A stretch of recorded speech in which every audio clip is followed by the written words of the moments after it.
n'importe qui. Priez. Priez pour les offrandes. Non. Faux. Faut toujours que cela soit fait par un ministre de Dieu ou bien par l'officiant lui-même. Est-ce que vous comprenez tout ce que j'ai dit? C'est clair, hein? Ok. Bon, là, c'était la partie, donc c'était le premier point. Le deuxième point, c'est les adorations. Les adorations, vous avez vu, j'ai mis ça au pluriel, les adorations. Dans les adorations, il y a d'abord les prières. Donc, petit a, les prières d'adoration. Il y a des prières d'adoration. Nous adorons l'Éternel. Petit b, les cantiques d'adoration. Ça, je vous ai parlé des différentes étapes d'un culte. Donc, premièrement, l'invocation. Deuxièmement, les adorations. Dans les adorations, comme j'ai dit, il y a d'abord les prières d'adoration. Deuxièmement, il y a les cantiques d'adoration. Et troisièmement, il y a les témoignages. Dieu nous a dit dans Actes chapitre 1er, verset 8. Il a dit, vous serez mes témoins. Et il nous parle dans l'Ancien Testament. Il dit à la loi et au témoignage. À la loi et au témoignage. Si on ne parle pas ainsi, les peuples ne verront pas l'horreur. Puisque les témoignages, ça édifie. Ça montre que Dieu agit. Ça élève Dieu. Un témoignage doit élever Dieu. Un témoignage, ça élève Dieu. Dans le témoignage, on met Dieu au centre. On ne dit pas, en tout cas, mes bien-aimés, ce médecin-là, il est fort, je vous assure. Il est fort. Ni t'étais ce médecin-là, je n'allais pas avoir cet enfant. Non, faux. C'est pour ça que des fois, on a besoin d'écouter les témoignages avant que ça se passe à l'église. Tu ne viens pas pour nous élever les médecins. Même lui-même, le médecin, c'est Dieu qui lui a donné l'intelligence, la sagesse. Quand nous prions, nous disons, Dieu, donne l'intelligence aux médecins pour qu'ils puissent bien faire leur boulot. Nous devons élever Dieu, pas les médecins. En tout cas, j'ai béni Dieu pour mon oncle. Si ce n'était pas lui, lui, il m'a fait ça. Non. La Bible dit, si Dieu ne touche pas les cœurs, même l'oncle, malgré sa bonne volonté, ne pourra rien faire. Donc, vous devez veiller sur ces choses. Il y a certaines personnes, quand ils donnent un témoignage, tu vois que ça n'élève pas Dieu. Il faut les couper. Il faut les couper et remettre les choses à la place. Donc, j'ai dit, premièrement, il y a les prières d'adoration. Deuxièmement, il y a les cantiques d'adoration. Troisièmement, il y a les témoignages. Et quatrièmement, il y a les offrandes. Nous pouvons aller dans Deutéronome 16, 16. Deutéronome chapitre 16, verset 16. Qu'est-ce que nous dit la Bible? Deutéronome 16, 16. 3 fois par année, tous les hommes d'entre vous se présenteront devant l'Éternel, ton Dieu, dans les lieux qu'il choisira, donc l'église, à la fête des pains sans levain, à la fête des semaines et à la fête des tabernacles. On ne paraîtra point devant l'Éternel les mains vides. Ça sont des versets qui peuvent inciter les gens à bien donner à Dieu, à donner à Dieu. Donc, les offrandes. Donc, nous disons que le temps des offrandes est lié à l'adoration. C'est une adoration sacrificielle. Genèse 22, verset 5. C'est une adoration sacrificielle. Genèse 22, verset 5. Là où Abraham dit à ses serviteurs, vous restez ici, moi et mon petit, nous allons pour adorer Dieu. Donc, il va se sacrifier. Donc, donner à Dieu, c'est un sacrifice. C'est vraiment un sacrifice. Je pense, évangéliste Charlène, c'est toi qui es chargé du culte dans l'église. Quand j'enseigne comme ça, des fois, tu prends aussi ton temps pour enseigner ce que moi j'ai enseigné. Puisque je vois comme là, il y a d'autres modérateurs qui ne sont pas là. Ils vont nous faire les choses comme d'habitude. Non, moi, je ne veux pas ça. Si tu peux le faire par conférence, comme on est en train de faire, ce n'est pas mal. Évangéliste Charlène aussi. Pasteur Bob aussi. Vous réunissez tous les modérateurs. Ceux qui sont déjà modérateurs ou bien ceux qui vont devenir modérateurs. Vous leur enseignez ces choses. Ok, on va évoluer. Donc, premier point, invocation. Deuxième point, adoration. Et troisième point, c'est le message. Troisième point, c'est le message. Dans le message, dans un culte, il y a deux formes de message. Il y a l'enseignement et il y a la prédication. L'enseignement et la prédication. L'exhortation, ça sont des choses qu'un modérateur peut donner, l'exhortation. Une petite exhortation. C'est juste pour que les gens ne se fatiguent pas dans un culte. Oui. Oui, vas-y. Ok, d'accord. Une prédication. Donc la question que la sœur Gloire pose, c'est quoi la différence entre un enseignement et une prédication? Donc il y a une grande différence. Vous verrez d'abord par rapport à la forme. Dans la prédication, le prédicateur peut prendre juste un seul verset, il développe. Peut-être 2 versets. Mais dans l'enseignement, il y a beaucoup de versets. L'enseignement, c'est une suite. Quand nous disons séminaire, un séminaire, ce sont des enseignements. Il y a une suite. Dans l'enseignement, on cherche à développer, à démontrer. Ça, c'est l'enseignement. Mais tandis que la prédication, je peux prendre juste Jean 3,16. Car Dieu a tant aimé le monde qu'il a donné son Fils unique, afin que quiconque croit en lui ne périsse point, mais ait la vie éternelle. Donc je prends juste ce verset-là. Et je commence à vous enseigner. Bien, mais Dieu il nous a aimés, abandonnés, tout ça là. Venez à Jésus. Lui, le modèle par excellence. Tu vois, des choses comme ça là. Et très souvent, quand on voit la différence entre l'enseignement et la prédication, la prédication est toujours, comment dire, mouvementée. On voit les prédicateurs qui s'explosent. C'est là où on vient recevoir. Les démons de ta vie, aujourd'hui, c'est leur fin. Là, très souvent, c'est la prédication. Mais l'enseignement, c'est quelque chose de sérieux. C'est une suite. On veut vous amener quelque part à comprendre certaines choses. Je pense que je vais y revenir, puisqu'on aura un cours que j'intitule l'homilétique. L'homilétique, c'est l'art de prêcher. Tout s'apprend. L'homilétique, c'est l'art de prêcher. Donc là, quand on viendra dans le cours de homilétique, je vous parlerai de la différence entre l'enseignement et la prédication. Donc l'exhortation, c'est aussi, ce n'est pas mauvais.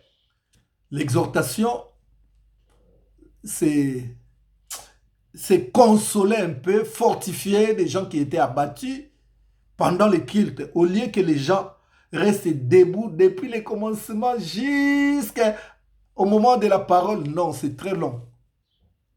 Les modérateurs peuvent exhorter. On loue. Après, bon, prenez, asseyez-vous. Je voudrais un peu partager une pensée avec vous. Dieu m'a mis à cœur un verset. Il prend. Ne vous inquiétez de rien, mais faites connaître à Dieu vos besoins par des prières et des supplications. Ma soeur, tu es abattue, tu as des problèmes, mais tu es venu à la maison de Dieu. Sois rassuré. La Bible dit personne n'est venu vers Dieu et rentré tel qu'il était venu. Adorons notre Dieu. Il siège dans la louange, dans l'adoration. Je sais que tu ne rentreras pas tel que tu es venu. Tu vois, c'est une parole d'exhortation, ça fortifie. Après, tu pourras dire à ces gens-là, bon, maintenant, mettez-vous debout, on va adorer Dieu. La personne va faire l'effort d'oublier ses soucis. Donc, il faut que votre manière de conduire les cultes change. Vous êtes vraiment dans, je ne sais pas, dans une caisse. On ne sort pas de là, on est là. Mais moi, je n'ai jamais... Vous savez, il y a des églises où tu vas, il y a déjà les programmes établis déjà là. On te met ça là sur la chair. Toi, modérateur, tu dois suivre ça. Mais moi, je ne suis pas comme ça. Là où il y a l'Esprit de Dieu, il y a la liberté. Donc, ce que je vous enseigne pour que vous puissiez vous ouvrir, comprendre beaucoup de choses. Alors, notez bien, le message doit faire au minimum, 45 minutes. Au minimum 45 minutes. Tu ne peux pas prêcher 30 minutes et terminer. Non. Il faut au moins 45 minutes et au plus 1 heure du temps. Tata Moko, il était dans une église où l'église était dirigée collégialement. Lui, il était fort dans la prière. Mais il ne prêchait pas. Un jour, sa femme lui met la pression. Comment les autres prêchent, toi, tu ne prêches pas. Il dit à ses amis, bon, cette fois-ci, moi aussi, je vais prêcher. Hein, tu vas prêcher. Ok. Dimanche, il passe. Il commence à prêcher. Bien-aimé, Dieu est bon. Alléluia. Ah, Dieu, il est miséricordieux. Alléluia. Dieu, il s'appelle Jehovah Rapha. Alléluia. Bien-aimé, même pas 10 minutes. Nzamba Pambolabino, il prend sa Bible et il met. Que Dieu vous bénisse. Il part. Oh! Les gens disent, mais est-ce que le message est déjà passé ou pas encore? Il fallait qu'un autre pasteur vienne compléter. Je vous dis, 10 minutes. Il a dit même 300 fois, Alléluia. Donc, comprenez qu'il n'était pas prédicateur. Mais on a voulu faire de lui un prédicateur. Mais il n'était pas un prédicateur. Donc, c'est très, très dangereux. 4e point. Donc là, nous avons vu les annonces. Oui. Oui. Oui. J'ai dit au minimum 45 minutes. Et au plus 1 heure du temps. On peut programmer les choses. Tu peux dire, bon, je prends mes 45 minutes de prédication et je prends les 15 minutes pour la prière. C'est bon. Comme tu peux dire que, bon, je prends 40 minutes pour la prédication et je prends 20 minutes pour la prière. C'est toi.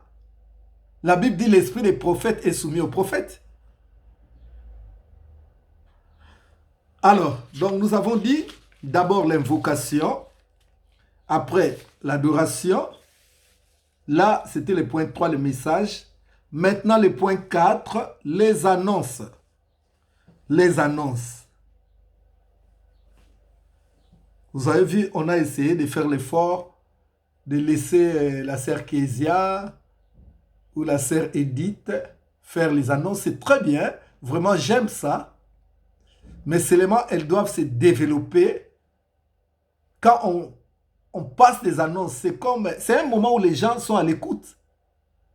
Donc, c'est comme si on était journaliste. Donc, faites un peu comme les journalistes. Tu parles avec élégance, tu parles avec, tu vois, comme ça va attirer les gens à te suivre.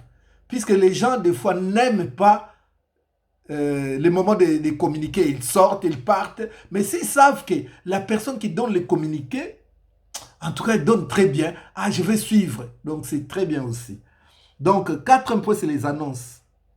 Évitez de faire passer les annonces au moment des annonces.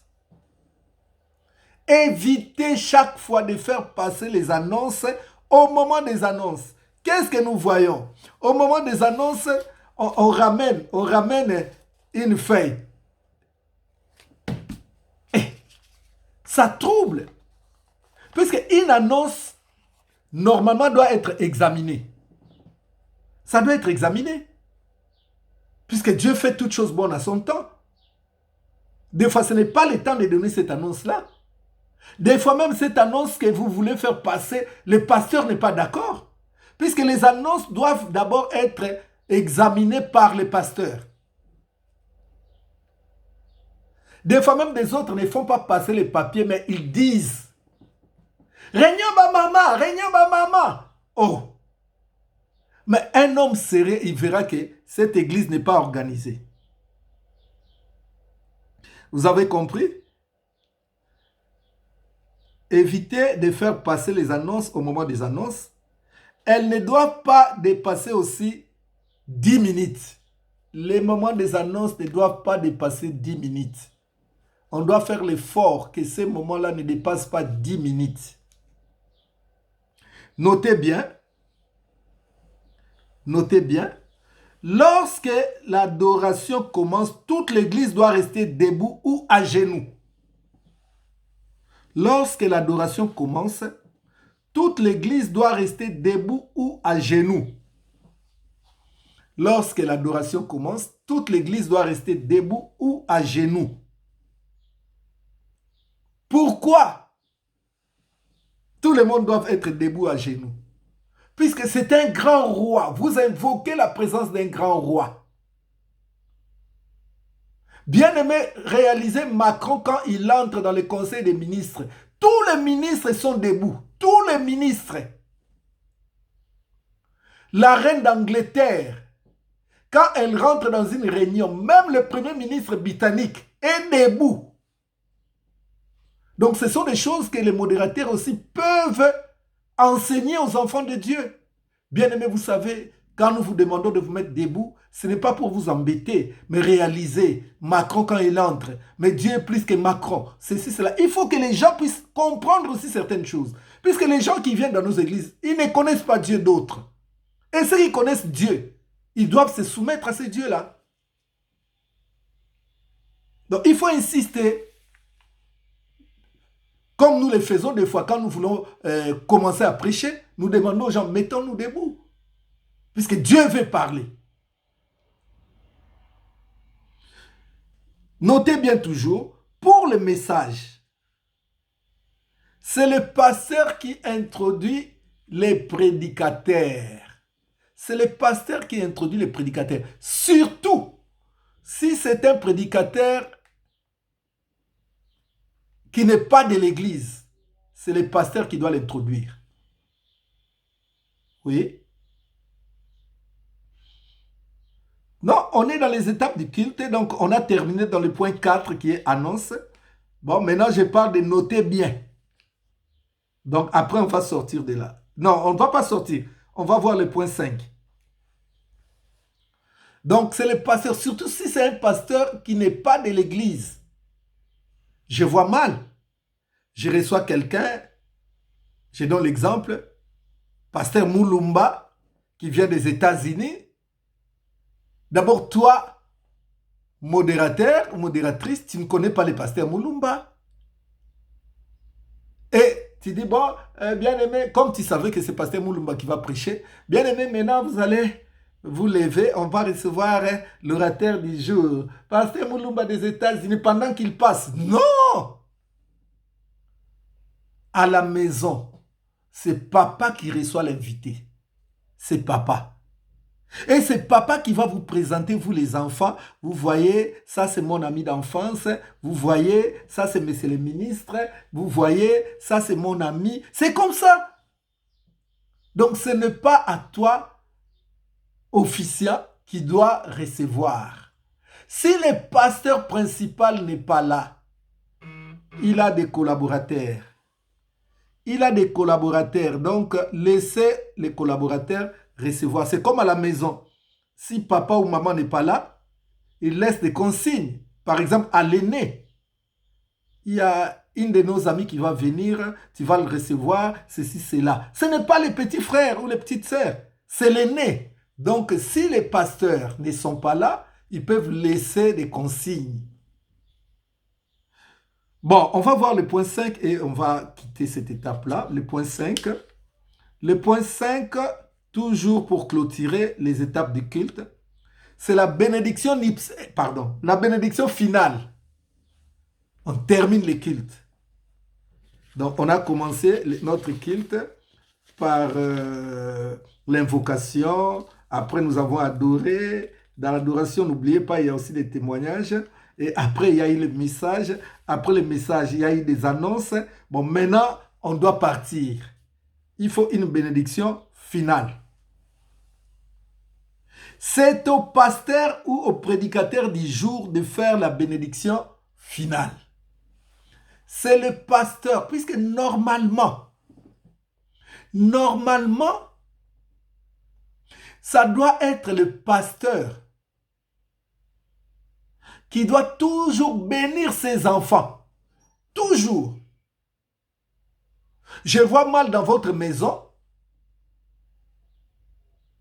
il y a votre grand frère qui vous bénit. Non, c'est le pasteur. Si le pasteur, des fois, il ne veut pas, il veut laisser sa place, c'est à un autre pasteur.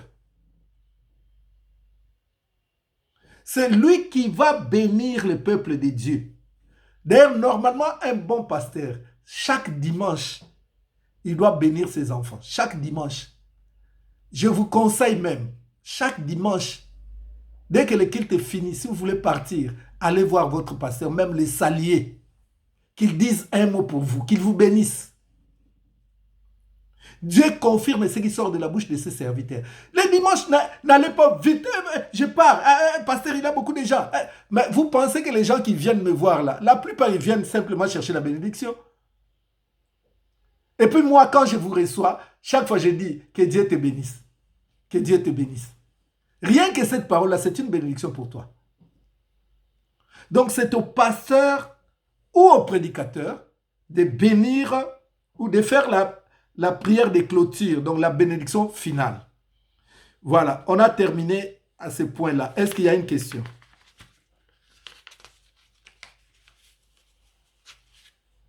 Il n'y a pas de question. Oui? Oui?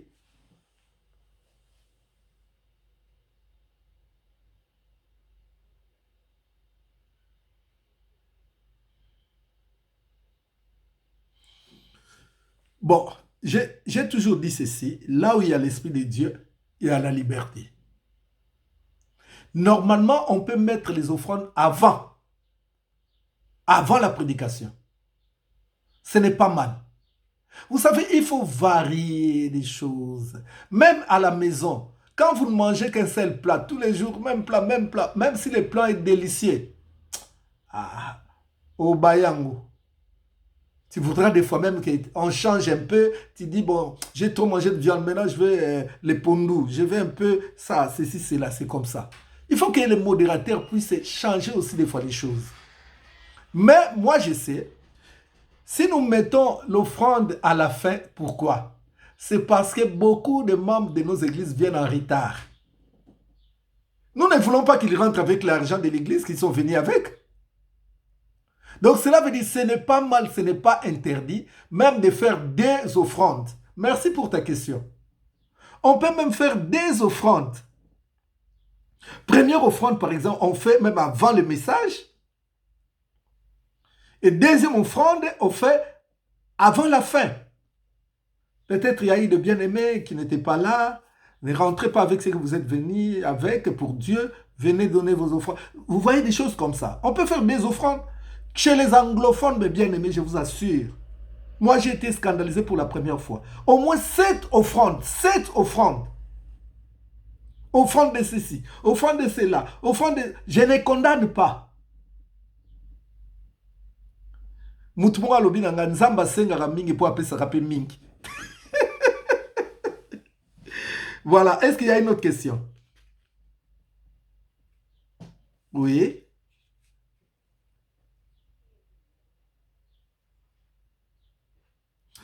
Oui, mais personnellement, moi j'aime que ça soit un pasteur de l'église.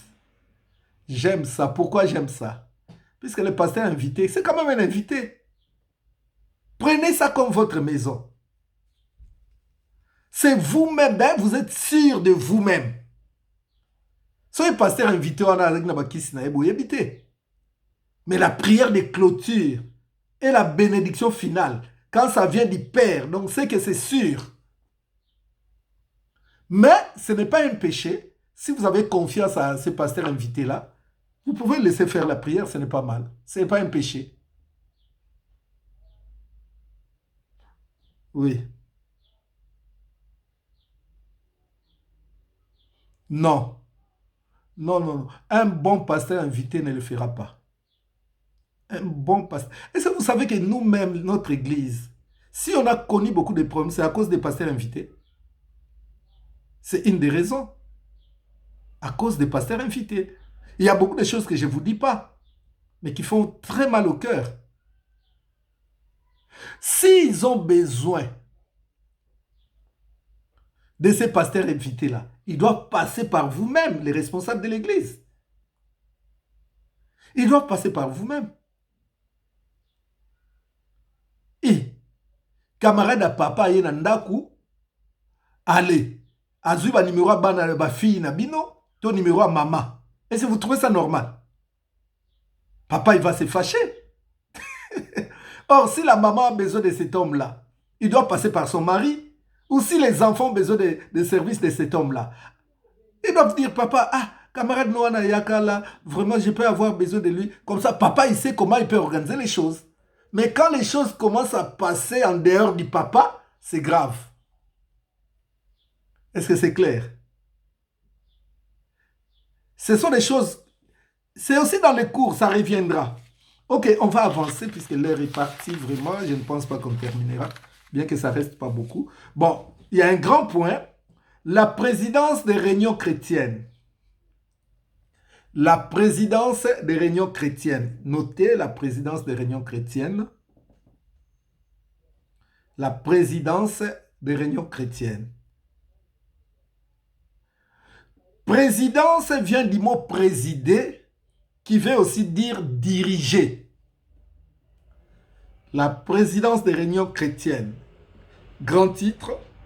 Présidence vient du mot présider, qui veut aussi dire diriger.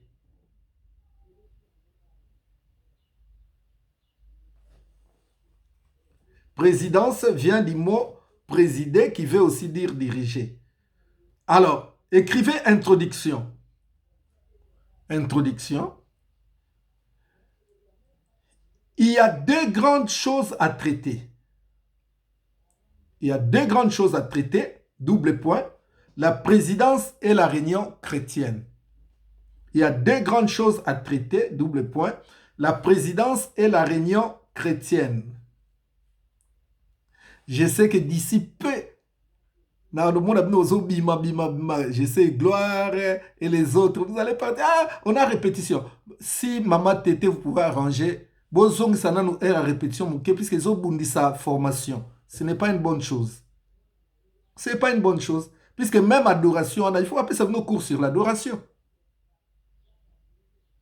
Donc, ce que je suis en train de vous montrer, c'est très capital. Mais quand vous abandonnez directement, puisque vous avez répétition, mais vraiment, il y a commis désordre. Non, j'ai dit même pour le futur, si vous pouvez un peu reculer votre heure de répétition, ça sera une bonne chose. Ok. Donc, il y a deux grandes choses à traiter, double point, la présidence et la réunion chrétienne. Alors, notez d'abord but. Le but, vous notez au pluriel, double point. Le but, nous allons donner le but. Le but, double point. Notre cours a 3 buts. Notre cours a 3 buts.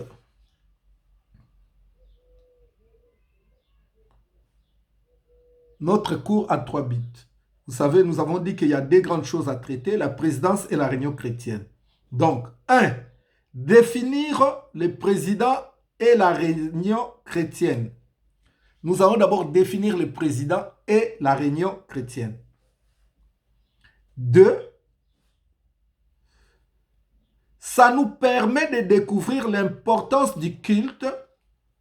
Ça nous permet de découvrir l'importance du culte. Ça nous permet de définir l'importance du culte pour mettre du sérieux, pour assumer à mettre cette tâche chrétienne. Notre cours à 3 buts. 1. Définir le président et la réunion chrétienne. 2. Nous permet de découvrir l'importance du culte pour mettre du sérieux, pour assumer à mettre cette tâche chrétienne. 3. Pour nous aider aussi plus tard de former des présidents de nos réunions. Donc, troisième but de ces cours, c'est aussi pour nous aider aussi plus tard de former des présidents de nos réunions. Virgule. Pour nous aider aussi plus tard de former des présidents de nos réunions. Virgule. Dans le but que nos réunions puissent être un temps de rafraîchissement spirituel.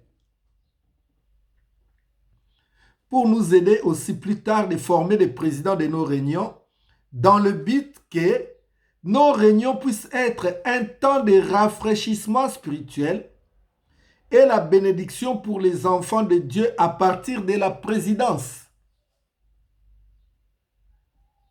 Je reprends pour la dernière fois. Pour nous aider aussi plus tard de former des présidents de nos réunions, dans le but que nos réunions puissent être un temps de rafraîchissement spirituel et la bénédiction pour les enfants de Dieu à partir de la présidence. Alors, exemple. Double point, je vais donner un exemple. Un modérateur ne doit pas mettre mal à l'aise les enfants de Dieu en leur parlant mal. Un modérateur ne doit pas mettre mal à l'aise les enfants de Dieu en leur parlant mal. Un modérateur ne doit pas mettre mal à l'aise les enfants de Dieu en leur parlant mal. Je vais donner un exemple.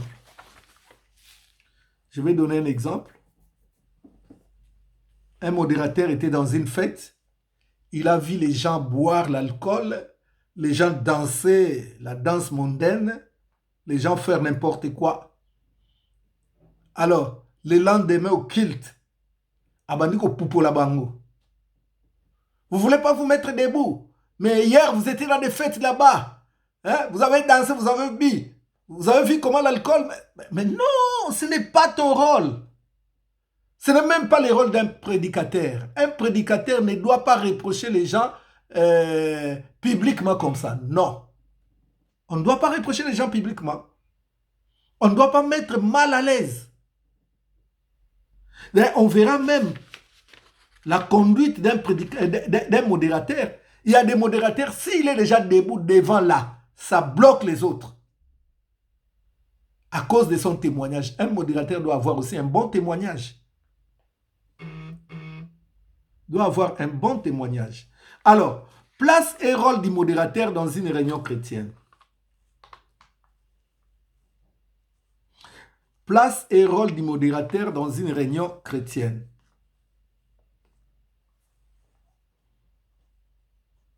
Premièrement, il faut toujours faire attention parce qu'un culte, c'est la rencontre entre Dieu et son peuple.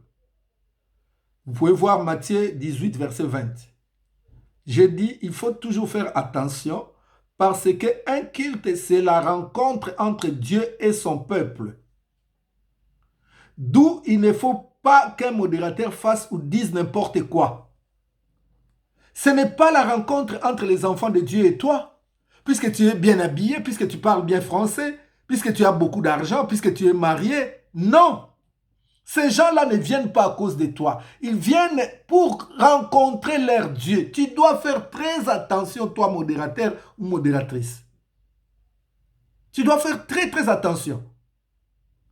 Donc, normalement, en principe, un modérateur doit toujours chercher à s'effacer. Toute la gloire pour Dieu, même pas pour les pasteurs, mais pour Dieu. Puisque les gens ne viennent pas rencontrer les pasteurs, ils viennent rencontrer Dieu. Ils ne viennent pas te rencontrer, toi, modérateur. Même si tu t'es habillé en diamant, mais ils ne sont pas venus pour toi, ils sont venus pour Dieu. Toi, tu n'es qu'un intermédiaire. Donc, tu ne dois pas faire ou dire n'importe quoi.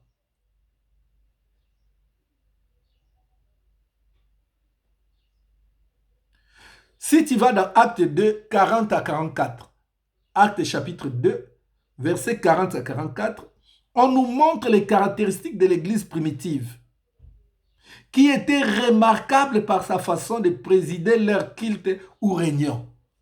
On nous dit, ils étaient toujours ensemble. Ils persévéraient dans l'enseignement de la parole de Dieu, par la fraction du pain, par la communion fraternelle. Tu vois, donc c'était vraiment une organisation, une liturgie. Ça, c'était un. Deux, il faut avoir une base afin de pouvoir organiser la réunion. Un modérateur doit avoir une base. Savoir méditer la parole de Dieu, savoir lire, savoir faire même des recherches. Vous savez bien aimé, moi, la grâce que j'ai, c'est ma grâce à moi. Dieu m'utilise beaucoup dans des révélations. Je suis quelqu'un qui lit beaucoup. Je suis quelqu'un qui réfléchit beaucoup. Je suis quelqu'un qui se retire. Je me retire souvent pour avoir et écouter l'ainsi dit l'Éternel. Donc, il faut qu'un modérateur puisse avoir une base afin qu'il puisse bien organiser des réunions. 3. Dans une réunion chrétienne, il faut que l'amour puisse se faire sentir. Dans une réunion chrétienne, il faut que l'amour puisse se faire sentir. Pas de distinction. Modérateur,